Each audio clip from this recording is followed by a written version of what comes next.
bird stitch leaves bird stitch ကဒီပုံစံအတိုင်းပဲသူထိုးသွားတာဒါပေမဲ့တိတ်ပုံစံကွာသွားတာပဲနည်းနည်းလေးပဲကွာသွားတာပေါ့နော်အဲ့တော့အရင်ဆုံးကိုလိုဂျင်နဲ့ကြောယိုပေါ့နော်ကိုလိုဂျင်နဲ့ဒီကြောယိုကိုအရင်ထိုးမယ်နော်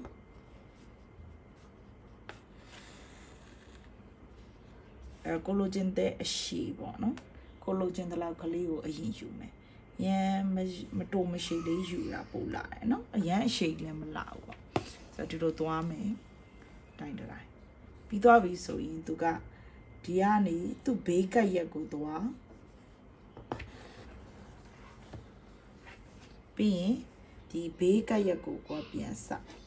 နော်ပြောမယ်ဆိုဒီတိုင်ရဲ့ဒီဘက်ပေါ့နော်ဒီကထွက်တယ်ဒီဘက်ကဝင်မယ်နော်ပြီးသွားရင်ဘယ်ကပြန်လာမလဲဆိုဒီဘက်တုံးက fly stitch လုပ်တယ်လို့ပဲနော်ကိုကသူ့ကိုဒီခုနကထွက်ထားတဲ့ဒီအပြာ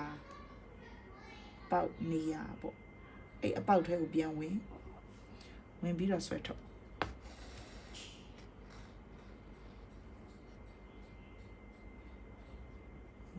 ဒီပုံစံမျိုးလေးနော်ပြီးရင်သူ့ကိုအမတို့ကဘာလို့သူ့ရဲ့ဒီအောက်ကိုပဲအမတို့သွားနော်ဒီလိုလေးနည်းနည်းရှေ့ကိုနည်းနည်းတူတာပေါ့နော်ပြောမယ်ဆိုဒီကနေဒီလိုလေးစိုက်တဲ့နေရာလောက်ကိုပဲအမတို့ဒီဟာပြန်ယူမယ်အချက်ကို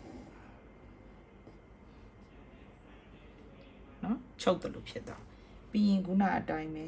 ဒီဟာရဲ့အောက်နေရာအရင်ကြီးနဲ့ကတ်စရာမလို့အရင်ကြီးနဲ့ခွာစရာမလို့ခြီထားလို့ကောင်းတဲ့နေရာပေါ့နော်ခြီထားလို့ကောင်းတဲ့နေရာခြီရဲ့လုံးဘက်ပေါ့ဒီအပွားနဲ့ line တလောက်ကလေးပေါ့နော်ကိုကချပေးဟိုဘက်ဒီဘက်ဒီအပေါက်ချင်းညီရင်ပို့လာတယ်နော်အပေါက်ချင်းညီအောင်ပြီးရင်ခုနကကိုထွက်လာတဲ့ဒီအပေါက်အလဲပေါက်ရှိတယ်နော်ဒီမှာအဲ့ပေါက်ထဲကိုပြန်ဝင်ပြီးတော့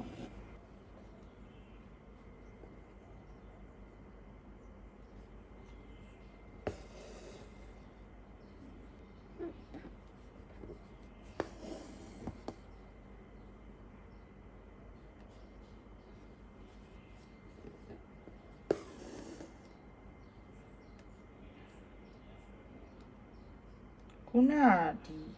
တတိကြမှာဒီเนาะကိုထွက်ထားတဲ့အပေါက်ထဲကိုပြန်ဝင်မှာကိုကအဲ့ direction တစ်ခုတည်းတူရတာเนาะတစ်ပေါက်စီထိုးလိုက်လို့ရှိရင်ဒီကြောရိုးလေးကညီမရဘူးเนาะ